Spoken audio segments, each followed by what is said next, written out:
So మనం చూస్తున్నది almost 2 years old construction. ఇక్కడ వచ్చేసి మనకి తాండూర్ స్టోన్ వేయడం జరిగింది.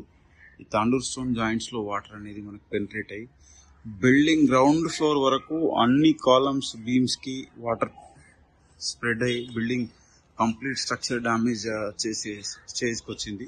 మీకు ఎందుకు చూపిస్తున్నాం ఈ వీడియో అంటే, ఎవరైతే మీరు టెర్రస్ పైన టైల్స్ కానీ, గ్రానైట్ కానీ, మార్బుల్ కానీ, ఇట్లాంటి స్టోన్ కానీ వేసుకోవాలనుకునే వారు జాగ్రత్తలు తీసుకోవాలి. సో ఎలాంటి జాగ్రత్తలు తీసుకోవాలనేది ఫస్ట్ మనకి ఈ వీడియోలో, ఈ బిల్డింగ్ కి అయిన డ్యామేజ్ చూసిన తర్వాత మీరు ఎలాంటి జాగ్రత్తలు తీసుకోవాలో విల్ డిస్కస్. సో ఈ వాటర్ అనేది స్లోగా ఇక్కడ మనం ఏదైతే స్టెప్స్ దిగుతూ కిందికి వెళ్తున్నామో, బిహైండ్ ద గ్రానైట్ కింది నుంచి వాటర్ పెనిట్రేట్ అయ్యి కింది ఫ్లోర్లోకి వస్తుంది. ఇక మనం క్లియర్గా చూడొచ్చు. సో ఇది మనకు ఆ లెవెల్ నుంచి, స్లాబ్ లెవెల్ నుంచి కిందికి ఈ బీమ్ని పట్టుకొని బీమ్ నుంచి కింది ఫ్లోర్కి వస్తుంది. ఓకే, అదేవిధంగా ఈ వాటర్ ఏం జరుగుతుందంటే, ఈ స్టేర్ కేస్ని పట్టుకొని ఇలా కిందికి వస్తుంది. ఓకే, కింద నుంచి కింది ఫ్లోర్కి వస్తుంది. సో ఇక్కడ నుంచి మళ్ళీ గ్రౌండ్ ఫ్లోర్కి వెళ్తుంది. ఈ G+1 స్ట్రక్చర్. సో ఇక్కడ మనం అబ్జర్వ్ చేసినట్లయితే కంప్లీట్గా ఈ ఎలివేషన్లో ఉన్న బీమ్ మొత్తం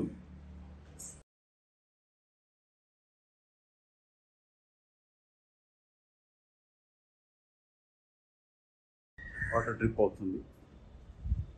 ఇక్కడ ఈ కాలంకి, స్లాబ్ నుంచి కాలం కింది వరకు, ఇది మనకు కింది, ఇంకా దీని కింది ఫ్లోర్లో కూడా వాటర్ వెళ్తుంది. ఇక్కడ చూసినట్లయితే రెగ్యులర్గా వాటర్ పడి ఇక్కడ కూడా వాటర్ ఉంది, చూడొచ్చు. సో వాటర్ పడతా ఉంది ఇక్కడ నుంచి. సో ఇట్లాగే కంటిన్యూ అయితే ఏం జరుగుతుందంటే, బిల్డింగ్ స్ట్రక్చర్ డ్యామేజ్ అవుతుంది. లోపల ఉన్న మనకి కాలం, బీమ్స్, స్లాబ్లో ఉన్న రీఇన్ఫోర్స్మెంట్ అనేది డ్యామేజ్ అవుతుంది. సో ఇక్కడ నుంచి మనం దీని కింది ఫ్లోర్లో వెళ్తున్నాం. కింది ఫ్లోర్లో వెళ్ళేటప్పుడు స్టేర్ కేస్ మధ్యలోనే వాటర్ అనేది మనకు ఆ పై ఫ్లోర్ నుంచి వచ్చి ఇక్కడ వాటర్ డ్రిప్పింగ్ అవుతుంది.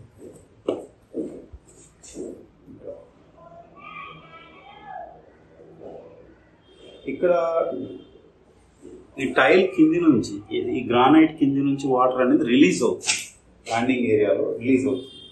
సో ఇది రావడానికి సోర్స్ ఏంటంటే, ఇది ఇలా పైనుంచి కంప్లీట్గా గ్రానైట్ కింది నుంచి స్ప్రెడ్ అయితే ఇక్కడ రిలీజ్ అవుతుంది. ఇక్కడ రిలీజ్ అయిన వాటర్ ఇలా కిందికి వెళ్తుంది. సో ఒకసారి మనం గ్రౌండ్ ఫ్లోర్ స్ట్రక్చర్ చూసినట్లయితే, గ్రౌండ్ ఫ్లోర్లో బీమ్ కంప్లీట్గా కంటిన్యూస్గా వాటర్ డ్రిప్పింగ్ అవుతుంది. మనం గమనించినట్లయితే ఇక్కడ నుంచి వాటర్ పడుతుంది, చూడండి, రైట్. సో ఇంత వాటర్ అనేది స్ట్రక్చర్లోకి వెళ్ళినప్పుడు ఏం జరుగుతుంది, ఎందుకు ఇట్లా మనకి టెర్రస్ పైన గ్రానైట్ కానీ, టైల్ కానీ ఈ స్టోన్ రికమెండ్ చేస్తున్న ఇంజనీర్స్కి కూడా మేము ఇదొక కేస్ స్టడీ లాగా ఉపయోగపడుతుంది అనుకుంటున్నాము. So before going any terrace stone kind of flooring, do a proper waterproofing system with consulting senior waterproofing consultants.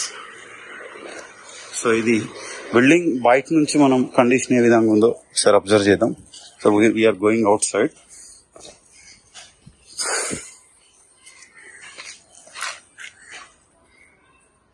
So ఇక్కడ నుంచి వాటర్ బయటకు వస్తుంది. కంప్లీట్గా ఈ బీమ్ మొత్తం వాటర్ అనేది బయటకు రిలీజ్ అవుతుంది. ఇది పైన స్లాబ్, ఈ ఏరియా నుంచి వాటర్ పెనిట్రేట్ అయ్యి కింద గ్రౌండ్ స్ట్రక్చర్కి వస్తుంది. ఈ సైడ్ నుంచి ఇంకా ఎక్కువ డ్యామేజ్ అయింది.